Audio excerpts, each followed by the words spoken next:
Hello. Mayong palis, God is good. All the time. Pasensya na kayo, na-late ako dahil nagdespedida kami sa mga lay minister. Palayasin na kami dito, no? Bitaw. Bukas magsagawa kami ng misa for installation sa aming lahat. Dahil bukas mag-report na kami sa aming bagong assignment. Ang bagong assignment ko ay sa Lila. Okay? Malapit lang dito, isang bayan lang ang pagitan. God is good all the time. Atong pakpakan ng Ginoo. Ngayon mga kapatid, may isi-share ko sa inyo ha. Ang gospel, babasahin ko muna ang ebanghelyo ngayon ha. Dahil solemnity ngayon, mas tayo lahat. Ang Ginoo manakti ninyo. Tinutlugikan sa ebanghelyo sumala ni San Lucas. Sa Jesus mingon sa iyang mga tidunan, kini mao ang nahisulat. Yang Mesiyas kinahanglan mag-antos ug unya mabanhaw sa ikatulong adlaw. Ug ang iyang ngalan sa mensahe may tungod sa paghinulsol ug pagpasaylo sa mga sala. Kinahanglan isangyaw ngadto sa tanang mga nasod sugod sa Jerusalem. Kamong mga saksi niining mga butanga. Ug ako mismo mao ang magpadala nganhi kaninyo sa gisaad sa kong amahan. Apan kinahanglan maghulat kamo sa syudad hangtod nga mokunsad kaninyo ang gahom nga gikan sa langit. Unya gidala niya sila ngadto sa gawas sa syudad hangtod sa Betania. Diin giisa niya ang iyang mga kamot ug gipadalanginan sila. Og samtang sila nanalangin, siya nanalangin kanila, mibiya siya ug gibayaw ngadto sa langit. Gisimba niya sila ug unya mibalik sila sa Jerusalem. Nga malipayon kaayo. Nagkanunayan sila dito sa templo, nagpasalamat sa Dios. Ang ebanghelyo sa Ginoo. Please be seated. So ngayon ay solemnity of the ascension of the Lord. Ang saka sa Ginoo ngadto sa langit. Wow. It is not fictional, it is historical. At dahil doon, sobra yung saya sa mga apostol. Sobra yung kaligayahan ng mga apostol. Sana po nafo-focus tayo yung kaligayahan natin kay Kristo. Hindi katulad ni Spider-Man. Merong Batman, may Superman. They only exist in the mind, but not in reality. But Jesus exists in the mind and exists in reality. Bigyan natin papuri si Kristo, mga kapatid. Therefore, yung mga sakripisyo ninyo sa pagpunta dito, pagsakripisyo ninyo sa paggawa ng mabuti, hindi po. Walang kahulugan yan. Because of this reality of our faith, lahat nating sakripisyo, lahat ng mga sakit ninyo na inaalay nyo sa Diyos, meaningful na. Thank you, Lord. Dahil sa sakit ko, nagkita kaming Father Darwin. Kung wala akong sakit, hindi ako pupunta dito. Kung hindi ako na-possess, hindi ako pupunta dito. No, it is permissible by God. Ipinaintulot ng Panginoon na mangyari yan para maging malapit tayo sa Kanya. We become intimately close to Jesus, our Savior. Amen? Pasensya na kayo sa lugar, ha? Masikip. Bakit? Dumami kayo. At pasalamat din tayo sa, may bisita din tayo from, anong tawag sa construction to? Brother John Don, nagbigay sa atin para sa ongoing construction natin dun sa, i-recognize ko yan sa live na.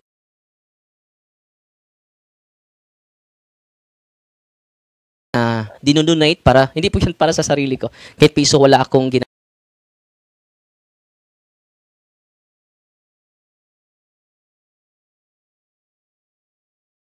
tayo doon. Pero ako lang ang lilipat bukas. Pero yung office natin dito pa dahil ongoing pa yung construction natin. Okay? Walang problema. Problema ng Diyos yan. No? It is owned by the Diocese of Tagbilaran. Okay? It is not property of Father Darwin. Wala akong kayamanan. Ito lang kasalanan ko. Wala nang iba. No? Wala akong dapat ipagmalaki sa mundong ito. Everything is a grace from the Lord. Amen! I'm here because you're here, because we are here, because God's here. God's here, that's why you are here, that's why we are here, that's why I am here. Let's sing together again. 1, 2, 3, go! Together again. Oh, I'm just kidding, no? Ulitin natin yung kinanta natin kanina, no? I'm here because you're here, because we are here, because God's here. God's here, that's why you are here, that's why we are here, that's why I am here. Ito yung isi-share ko sa inyo ngayon, mga kapatid. Yung gustong matulog, gatugra mo, no? Yaan mo na magkahuman, no? Ngayon, mga kapatid, ito yung sinasabi ni Father Rifferger. Ang ganda ng ang kanyang aklat. Ang title nito is Dominion. May patterns of oppression. May patterns pala. Yung oppression, yung mga karamdaman na walang lunas sa doktor. Natural yung pwede magamot ng doktor. Pero may sakit na walang lunas sa doktor. Katulad kahapon, may pumupunta dito, kahapon, no? Ang sakit ng kanyang paa. Hindi niya matukod bitaw. Sa Tagalog, anong matukod, no? Oh, ang sakit. Pero after deliverance, nawala yung sakit. Yan po ang demonic oppression. Kung hindi mo alam yan, bakit may demonic oppression? Sabi ni Father, okay mag-alala dahil i-thoroughly explain ko ito sa live natin. Dahil naiwan ko po ito sa Europe, yung meron kaming Marian Pilgrimage. Dahil yung bagahe ko ay nag-exist na. No? Ang mahal. No? Ang mabayadan namin is 100,000. No? So, iniwan ko na lang. No? Dahil kapag i-LBC natin, mga 20,000 lang. Patterns of oppression. Una, as with many forms of diabolical influence, one of the principal ways to discern whether a person is subject to diabolical oppression or not is by watching the patterns of events. May pattern of events pala, no? This is especially the case when the oppression begins at a specific time, specific place. And can be at least notionally tracked to the event. Example, after having visited a psychic, doon nagsimula yung sakit ko, Father. Pagbisita ko sa isang manghuhula. Pagbisita ko sa isang manggagamot. Mangbabarang. Doon nagsimula yung sakit ko. Yun po. May patterns of events. Dahil mangyayari yung sakit mo or oppression, may starting point, may specific time, may specific event. Or, health issues began. Doon nagsimula, Father, katulad ng ina-exercise ko kahapon. Father, nagsimula po itong sakit ko, walang diagnose sa doktor, ang sakit ng may acid refluxia. At ito banda, ang sakit. 7 years na po. So tinanong ko, kailan ba yan nagsimula? Walang findings sa doktor, walang diagnose. Humihinto na siya sa trabaho. At sabi niya sa kanyang asawa, kahapon pa ha, from Cebu ba? Hindi ko alam, nandito pa sila. No? Nandito pa, nandito pa, sa likod. Na-interviewin niyo yan mamaya. No? Oh. And then, umiyak nga yung asawa niya. Dahil hindi siya makapaniwala. Hinaharas pala ng demonyo yung asawa niya. At alam nyo, mauubos ang pera ninyo. Acts of the Apostle chapter 10 verse 38, Jesus is sent by God to heal all of the oppression of evil spirits. Ulitin nyo. Jesus is sent by God to heal all of the oppression of the evil spirits. Sino ang makapagpagaling? Jesus is sent by God. To heal all. Hindi sinabi doon, to heal some. Wow. The good news is, to heal all. Natutuwa ba kayo ngayon? Bigyan natin papuri ang Diyos. So doon magsimula, mga kapatid, nagsimula yon nung nag-transfer siya sa bahay ng kanyang lola for how many years walang nakatira. Doon siya natutulog, doon siya nananahan. Doon nagsimula. Meron siyang marinig, bigla lang ma-open lahat ng mga windows kahit nilock niya. At may bubulong sa kanya. Doon nagsimula yung sakit niya. Sis, kumusta ka na? Kahapon pa ito na exercise. Masakit pa dito? Acid reflux mo? Wala na. Wala na sakit yung tiyan mo? Oh, wala na yung tiyan mo? Ang sakit pala may nawala, no? Praise the Lord. And then, kayo na magpatuloy po. Don't be dependent on Father Darwin. Don't be independent. Don't be dependent on the ministry. Be dependent on God because God is present everywhere. Amen? Ano pangalan mo, Day? Si Mary Rose, no? Si Mary Rose, ngayon ko lang nakita ito for how many years na po, pasyente namin. May hubak ka, di ba? Asthma. Every week ba yon? Kumusta yung asthma mo? Nawala na. So every week, aatakihin siya sa asthma niya. Pero ang daming demonyo pala ilang demonyo yun, Day? 7 demons, no? At ngayon, hindi na bumalik yung asthma niya. Sakto ba ko, Day? Wow, no? From Sagbayan. Bigyan natin mapuri ang Diyos.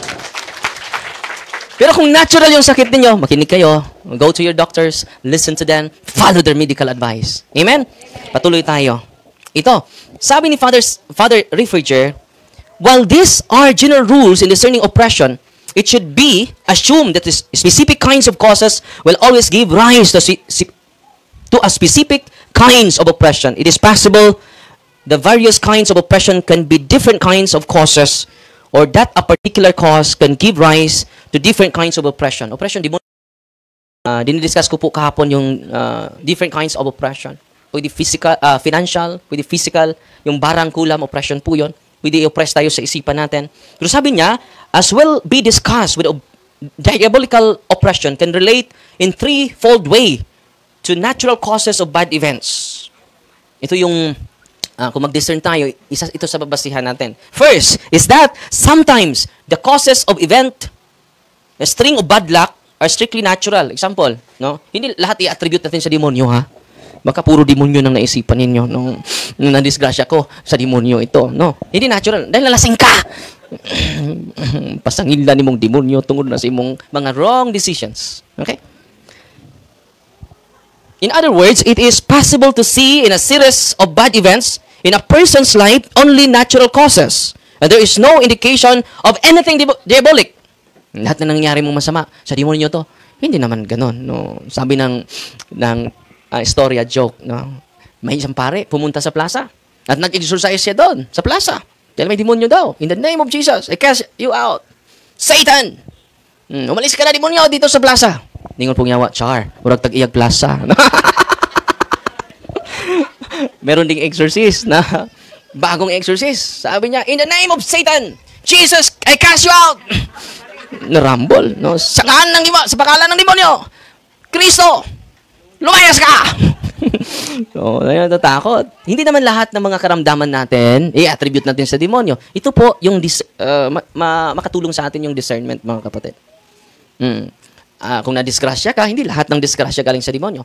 Pangalawa, the second is that, sometimes, the negative things that happen in a person's life are strictly from a diabolical cause. Pwede din, nga purely, galing sa demonyo, katulad ng na-disgrasya. May binibigay sila, nakatanggap siya ng antik na kama. Katre. No? At yung antik na katre pala, infested, may nananahan na espiritu. May demonyo. So, binibigay yon sa may-ari dahil sila makatulog eh. So, yung nakatanggap, no, panatik sa mga antik, sinakay niya sa kanyang multicab. Pagbiyahe nila, nabangga sila. At yung nakatanggap ay naging baliw. Wala sa sarili. So, pinatingin nila sa psychiatrist, psychologist, normal naman. Walang namang blood clot yung utak niya. So, dinala dito. No? Taga-bangga, taga-tagbilaran. Dinala nila dito. Yung cause of accident nila ay diabolical. Na-possess pala. Nasira yung kama, yung mga demonyo nakatira sa kama, lumipat sa kanya. At nung ina-exercise natin, completely healed siya. From Monday, na-accidente sila sa Monday, pumunta sila dito Thursday to Sunday yung open natin, magpunta nila dito, ang daming demonyo sa loob ng katawan. And after that, sabi niya, anong lugar to? No. Nandito si Father Darwin. Father Darwin, lagi ako nanonood sa'yo, Father. Bakit basang-basa ako? Naliligo siya sa holy and exercise water. No? And then, completely healed siya. Is it amazing? Is it surprising? Isn't it? Bigyan natin mapuri ang Diyos, mga kapatid. Pangatlo, ito yung pangatlo na mag-guide sa ating discernment. The third is that it is sometimes a mix. Pwede din natural cause, pwede din diabolical cause. Anong tawag nito? Dual sim. May natural cause, may demonic cause din. So dapat natin, ma-distinguish natin ito. The demons are oppressing the individual, but the individual might also be making bad decisions. Be not very adept physically, making him prone to accidents, etc. In cases such as this, the remedies below will help to ameliorate the situation, but not completely remove it. Hence, if diabolical oppression is suspected, walang findings sa doktor. So sabihin nyo sa mga team natin, walang findings sa doktor, ito, Father. Ganon. Para mabigyan kayo ng additional prayer. If diabolical oppression is suspected in a given case and the remedies are employed, there should be some amelioration of the oppression. Example, kahapon, after sa prayer, nakalakad na siya ng maayos. May improvement. Okay? So, example, may pumupunta dito sa amin, sabi niya, Father, salamat Father, na-empower niyo po kami sa pagpunta namin. Hindi kami nagsisisi. Na whole day kami dyan. Bakit, Father? Na-empower ang aming pamilya. Alam mo, Father, last week, 2 weeks kami sa hospital, Father. Walang findings. Ang bigat ng ulo ng lolo ko, anong papa ko. 2 weeks na kami, Father. Lahat ng laboratory tests, walang findings. Ang ginawa ko, Father, naalala ko, kinuha ko yung deliverance handbook, yung anak, at kinuha ko yung oil at tubig, holy and exercise water. Pinag-pray ko yung tatay ko. During prayer, Father, alam mo, Father, sumuka siya ng sticky saliva. At after deliverance, Father, completely healed siya. Wow. Natutuwa ba kayo ngayon? Kaya nga, ini-encourage namin kayo to do deliverance to your house. Makasave na ka mo. Yang inyong masave, itabang ninyo sa ongoing construction. Hindi mahumana na. Amen. Padayon ta, no? Unya na mo paghatag, no? For example, if someone's sickness does not respond to medication, lahat ng mga doktor pinupuntahan yun na. Katulad ng, from Davao, pinupost ko yung video niya, 2 months na siya bedridden. No, hindi na siya, wala na talagang lakas yung dalawang paa niya. Wala ding finding sa doktor. So, binibigyan namin ng sacraments, yung confession. Ngayon, busy-busy yung mga pari. Pasensya na kayo, wala tayong pari ngayon. Dahil busy-busy yung mga pari for shopping. Ngayong gabi, maghahakot na ako sa gamit ko. All my bags are packed. I'm ready to go. I'm standing here.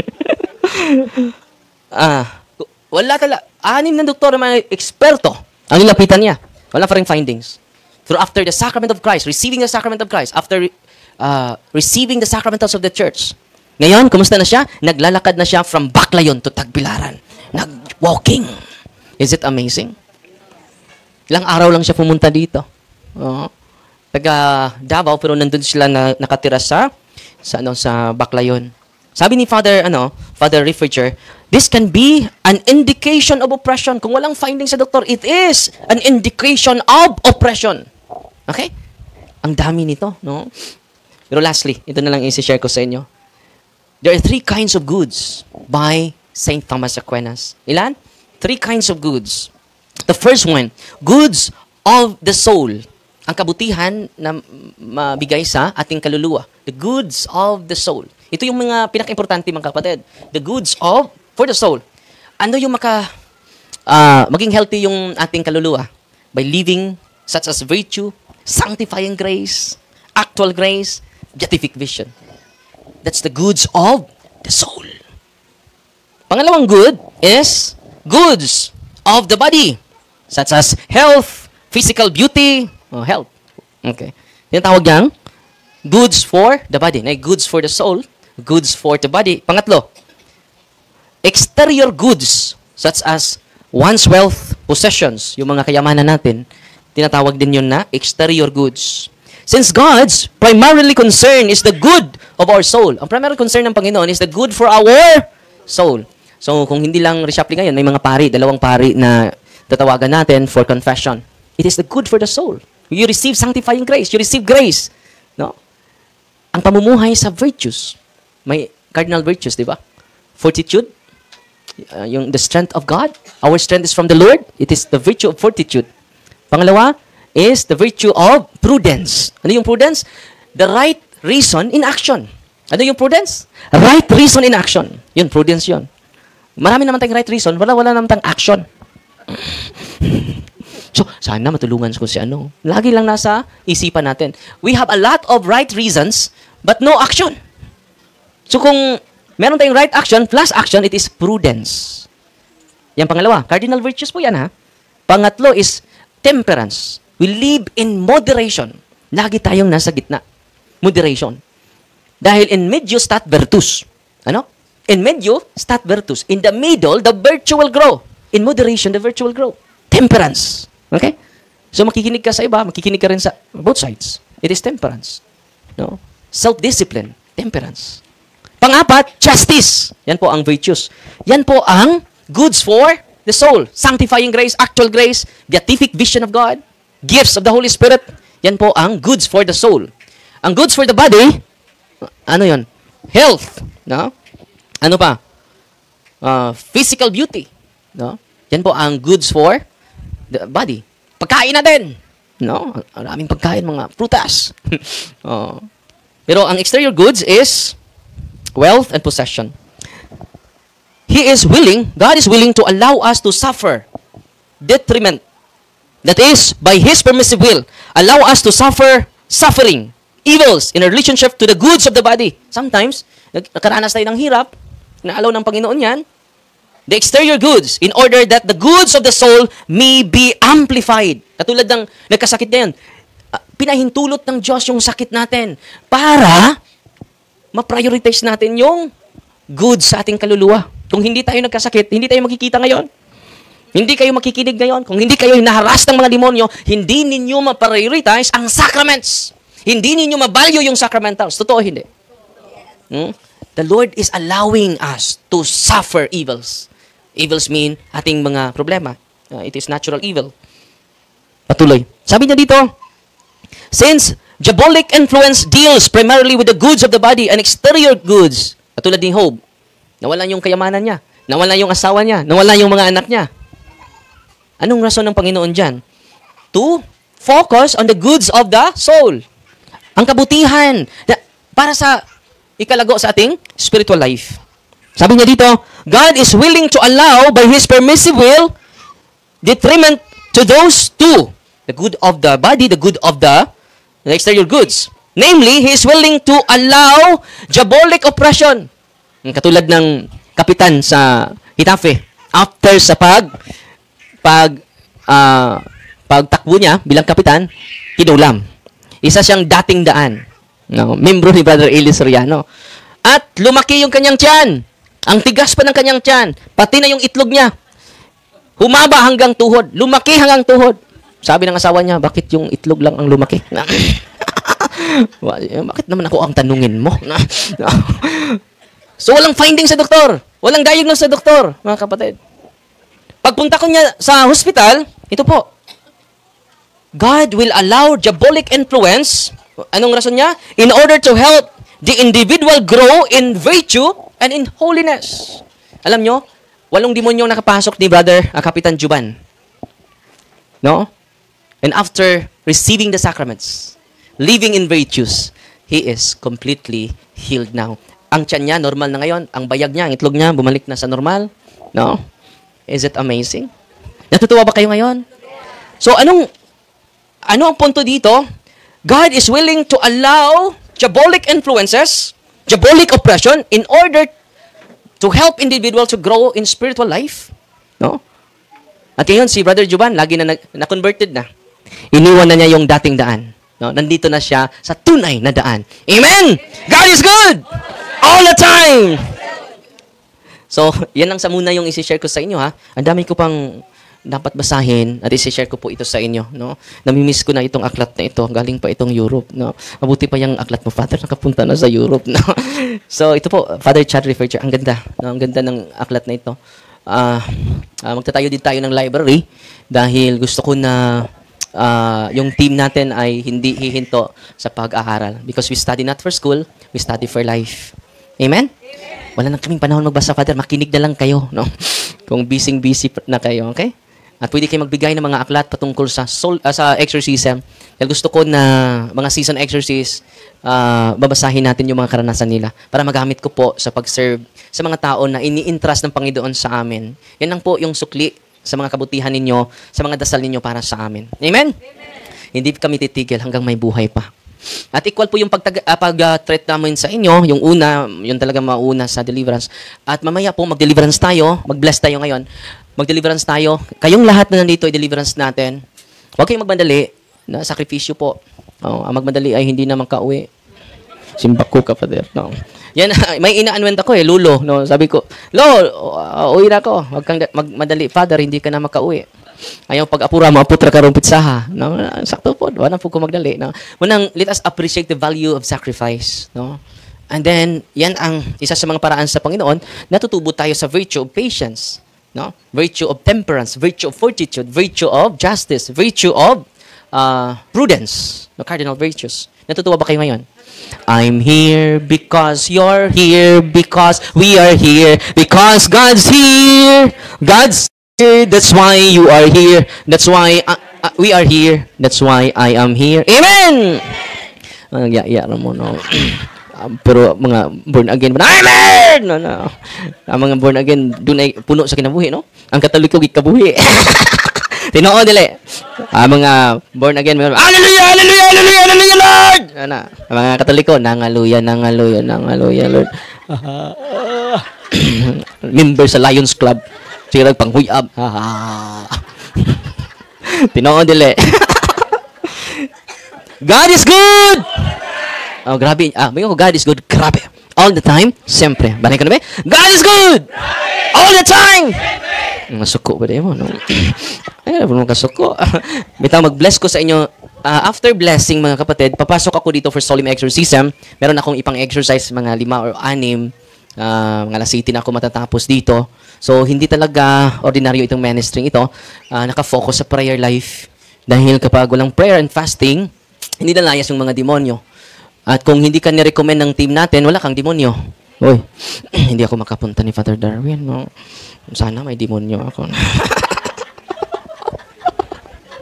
Pero mamaya lalabas ako mga 4 for anointing of senses and anointing of the sick. Okay? Sacrament po yan ha. And then, sinisikap ni Brother Edison na mag-contact pa rin ng pari. Baka may sisipot for confession po. At kung wala naman, dahil reshuffling ngayon, go to your priest. All priests are healers. Amen? So, unahin natin yung asin ninyo ha. By the way, ang proceeds sa mga religious items na inyong na-avail, tinutulong natin sa 40 ka mga scholars, more than 40 ka scholars po. Maraming salamat po sa inyo.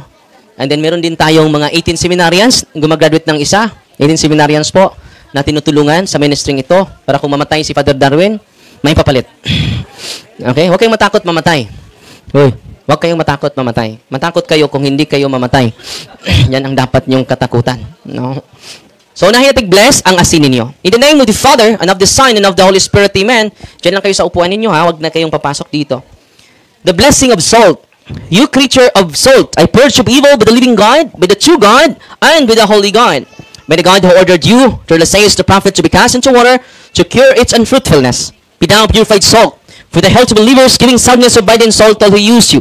In whatever place you are sprinkled, may phantasm and wickedness and Satan's cunning be banished, and let every unclean spirit be repulsed by him, who shall come to judge the living and the dead, and the world by fire.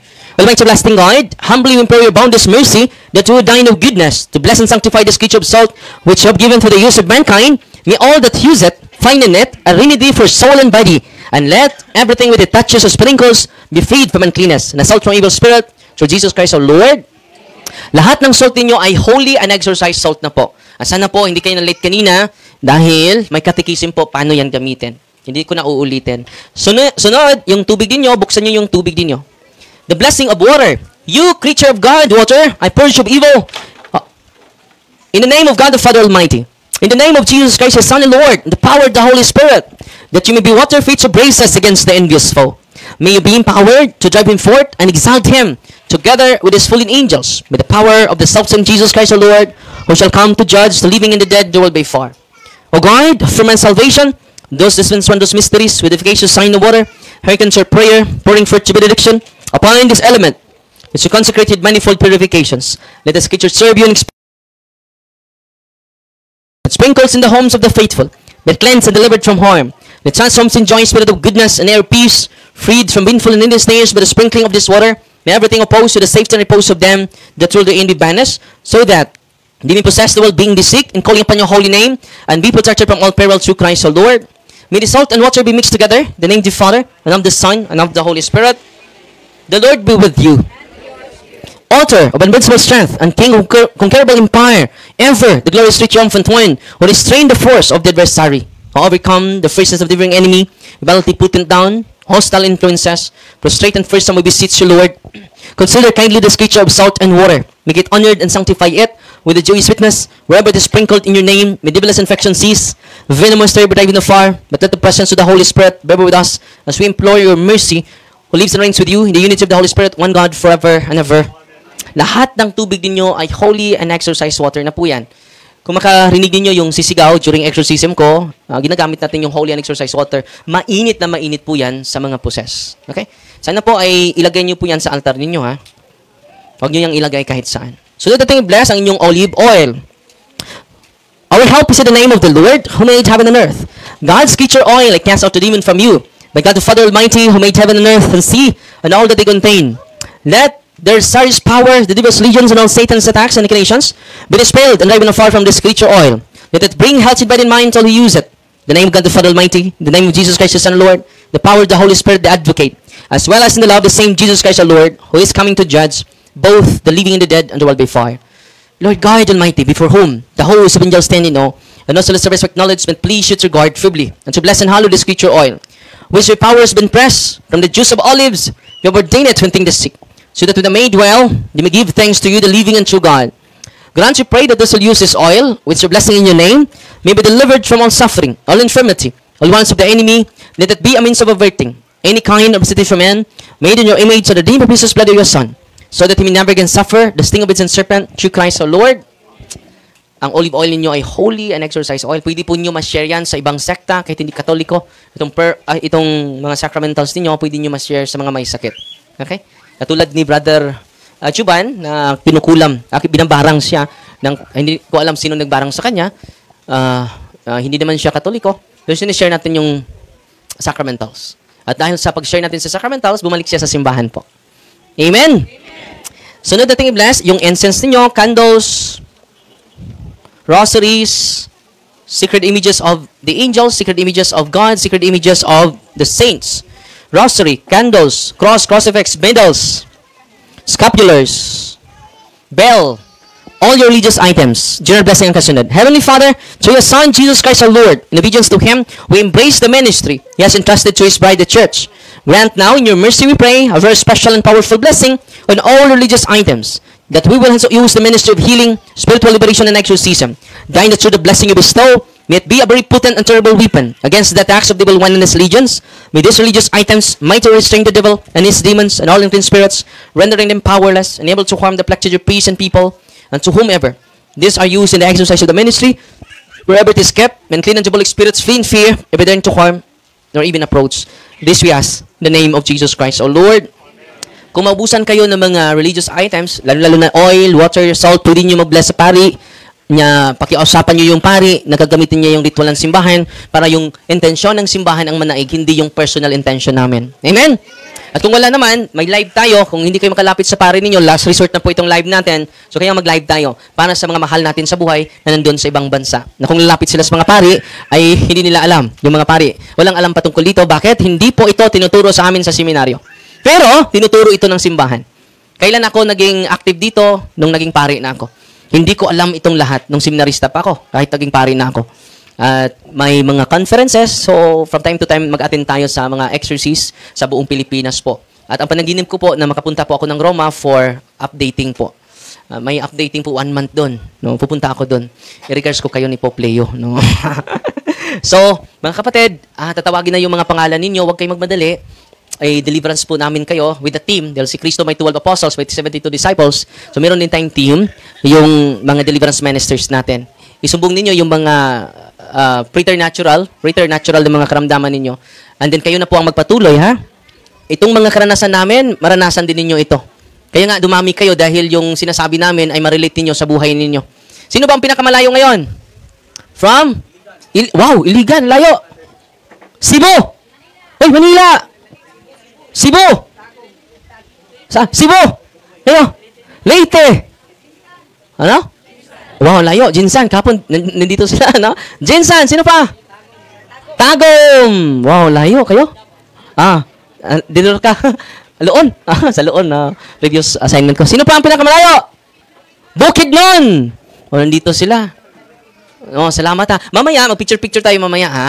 After submitting of senses ko sa inyo. Magsagawa tayo ng picture taking. Brother Edison, saan yung bag ko? Dahil mga kapatid, yung team natin, lalo-lalo na sa mga deliverance minister and staff natin, hindi na sila nagtatrabaho. Kung meron kayong extra blessing lang, pwede kayo mag-share. Ang Diyos na po ang magsukli sa inyong kabutihan. Wala pong bayad yung deliverance, wala pong bayad yung confession, wala pong bayad yung exercise nila na 10,000 daw every session. Wala. Yung bayad ko is bungag singot lang na. Ito, bungag singot, no? Marami ko bungag singot, no? And then, sa mga renta natin sa lugar, and then sa kurinti natin, yung mahal ng kurinti ngayon, no? At kung may pari naman pupunta dito, bibigyan natin ng gasoline allowance, no? Yung nagmimisa natin, no? Gasoline allowance.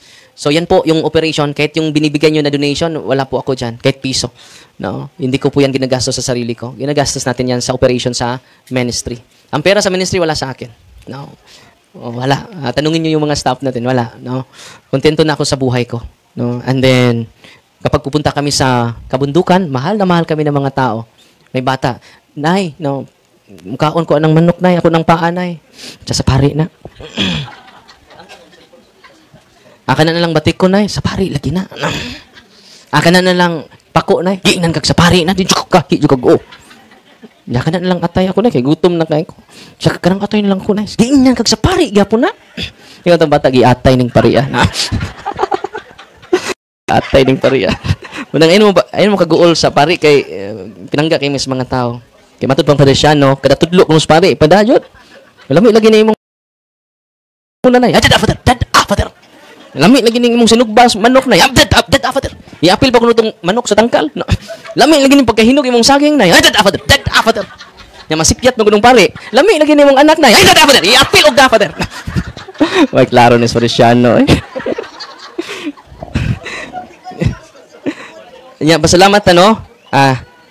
Ato sang i-recognize no ang atong mga nagpadana to doon si Father Alice Virginiza nagpadana to para sa building niya 2,000, si L.E. Silva 3,000, si Melfra Sodario and Elviza Buliktik 1,000, Mr. and Mrs. Harumahum 25,000. Wow. Si Nanding and Abby is Pirami Pascual and family 10,000. May anonymous na 100. Total kagahapon og atong isang aging adlaw is 41,100. And then sa GCash may 5,954 pesos. So totally mga 46 ang ni Sodron ang pumasok ngayon. At may nagbigay sa atin ng 400,000 yung isang araw sa sa Mr. 721 family. So grupo sila nagpadala ng 400,000 pesos. So ang total na po is more or less mga 2.6 na po. Ano ito? Saan ito? Ligaan naman ko ano eh. No. Dong. Donation sa construction sa building. No. Salamat dong. So pakay mo resibo ani ha para tanan kahit bisag piso atong i-liquidate shot. Paningla ko niyo bisag usa ka